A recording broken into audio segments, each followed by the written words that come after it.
जिंदगी ना हुई कोई डेली सोप हो गया है। हर रोज किसी नए विलन की तरह कोई ना कोई नया वेरिएंट आकर जिंदगी की लगा जाता है। अल्फा बीटा गामा डेल्टा के बाद अब नए विलन का नाम मतलब कि कोविड के नए वेरिएंट का नाम है ओमिक्रॉन।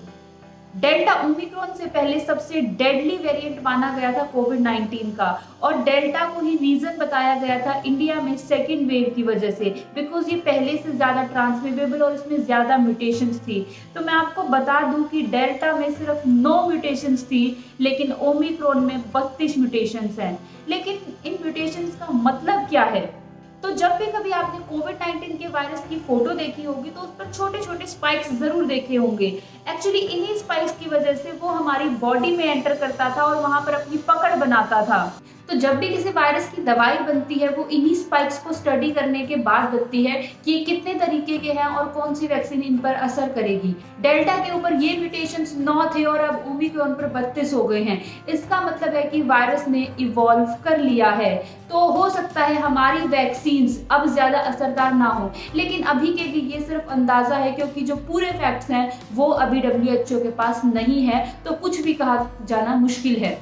अब इतनी ज्यादा म्यूटेशंस होने की वजह से हो सकता हो कि ओमिक्रॉन ज्यादा डेडली और ज्यादा ट्रांसमिसेबल हो। हालांकि अभी WHO के पास पूरा डाटा नहीं है जिसकी वजह से ये पता लगाया जा सके, लेकिन फिर भी अभी एक साइंटिस्ट के कहे अनुसार ये वायरस ओमिक्रॉन जो है वो 500% ज्यादा ट्रांसमिसेबल हो सकता है। तो क्या ये टेंशन की बात है? वैसे सच कहूँ तो हर बीमारी जिसका हमारे पास कोई इलाज ना हो या कोई डाटा ना हो वो टेंशन की बात ही है। लेकिन फिर भी मैं आपको ये जरूर बताना चाहूंगी कि जो सीजनल फ्लू है जो हर साल दुनिया में आता है, उसकी वजह से भी हर साल दुनिया में ऑलमोस्ट 6 लाख लोगों की डेथ्स होती है।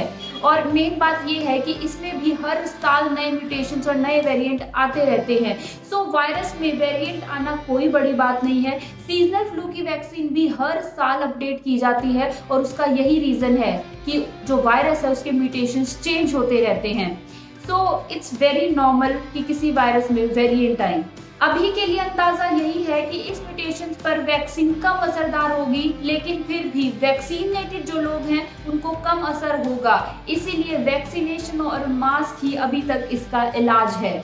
इस वेरिएंट के बारे में सबसे पहले साउथ अफ्रीका ने WHO को 24 नवंबर को बताया था और तब से ही ये चर्चा में बना हुआ है। और ट्रैवलर्स के लिए ये बहुत मुश्किल का सवाल हो गया है, क्योंकि वो पहले से ही 2 साल से कुछ प्लान नहीं कर पा रहे थे और अब फिर सब कुछ किस कंफ्यूजन में चला गया है।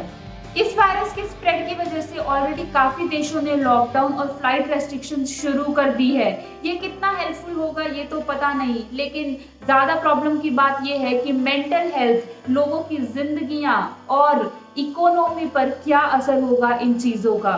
ओमिक्रॉन कोविड में आने वाला 5th ऐसा वेरिएंट है जिसे वेरिएंट ऑफ कंसर्न में रखा गया है। मतलब कि ये वेरिएंट डेडली हो सकता है और हो सकता है ये पूरी दुनिया पे डोमिनेट कर जाए।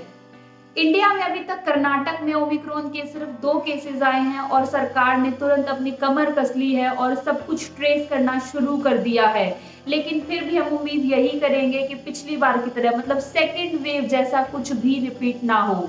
अभी के लिए इंडिया ने 3 कंट्रीज को हाई रिस्क कंट्रीज में रखा है और यहाँ से आने वाले सभी लोगों को इंस्टीट्यूशनल क्वारंटाइन दिया जाएगा। ये 3 कंट्रीज है साउथ अफ्रीका, बोत्सवाना और जिम्बाब्वे।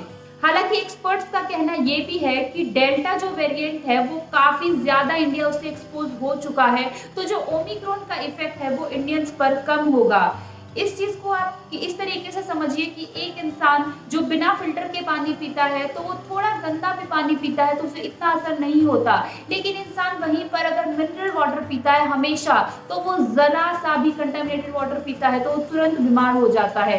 जस्ट बिकॉज ऑफ इसमें क्या होता है कि आपके अंदर कितनी इम्यूनिटी बिल्ड हो चुकी है, और जस्ट बिकॉज इंडिया को काफी ज्यादा एक्सपोजर मिल चुका है डेल्टा वायरस से, तो ओमिक्रॉन हो सकता है कि थोड़ा कम असर करे। अभी के लिए हम सिर्फ अच्छे की उम्मीद कर सकते हैं और तैयार रह सकते हैं हर इंफॉर्मेशन के साथ। अभी ओमिक्रॉन को लेकर कोई ज्यादा इंफॉर्मेशन नहीं है, लेकिन ये भी समझना जरूरी है कि हमेशा वेरिएंट आते रहे हैं वायरसेस के, तो कोविड का आना भी बहुत लाजमी है। जरूरी ये है कि जो भी मीडिया में दिखाया जा रहा है उसे सही से समझें और परेशान ना हो।